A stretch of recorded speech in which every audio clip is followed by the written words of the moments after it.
Hey everybody, so in this video we are going to be solving trigonometric equations. So the problem they give us is 2 cosine squared x plus 3 cosine x plus 1 equals 0. And they want us to find all solutions in between 0 is less than or equal to x, which is less than 2 pi. So really all this means is we're just looking at the unit circle and seeing where all of the solutions occur. Now, working here, this kind of looks familiar if you think about it algebraically. It's kind of hard when you have the cosine squared and the cosine here. So here's what we're going to do. Let's make this a lot easier. Let's use substitution. Let's take out the cosine x and replace it with just x. So let's write it like this. 2x squared plus 3x plus 1 equals 0. Okay, this looks a lot easier. This looks a lot easier to factor and solve than something like this does. So what we'll do is we'll find the solutions for x, and then when we're done, we'll just substitute cosine back in and use the unit circle to help us find some solutions. So you see here that when your a coefficient is greater than 1, we have to multiply it by the c term in order to find our factors. So let's do that. 2 times 1 is going to give us 2. Now, we need to write out the factors of 2. That's going to add together to give us 3 here. So what we're going to do is we're going to break apart the 3, and we're just going to say x plus 2x. This way we have 4 terms.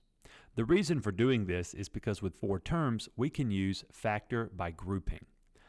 So we will pair the first 2 terms together and the last 2. Now we can just factor out the greatest common factor. Here, my greatest common factor is going to be x. That leaves me with 2x plus 1. I want this remaining binomial to be the same as this one, so I'll just factor out a positive 1 so that none of the numbers or signs change. Now, I can factor out the 2x plus 1, and the remaining x plus 1 becomes my other binomial. Now I can set each binomial equal to 0 to find its solution. So I have 2x plus 1 equals 0, and I have x plus 1 equals 0.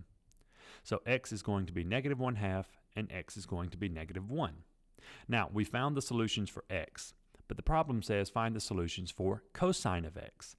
So we'll substitute cosine back into the problem now. We'll say cosine of x equals negative 1/2 and cosine of x equals negative 1.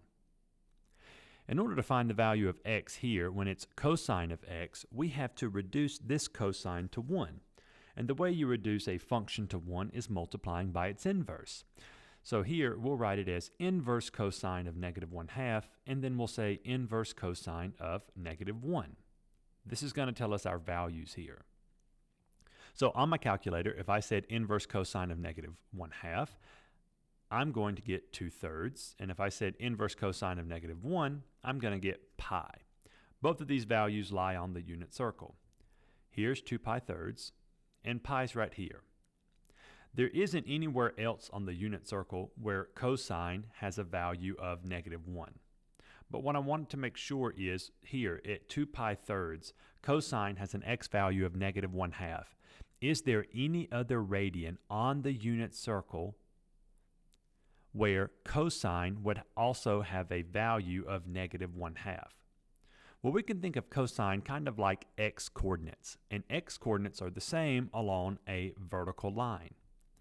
So here, if I drew out this angle here on the unit circle, this would be at 4 pi thirds.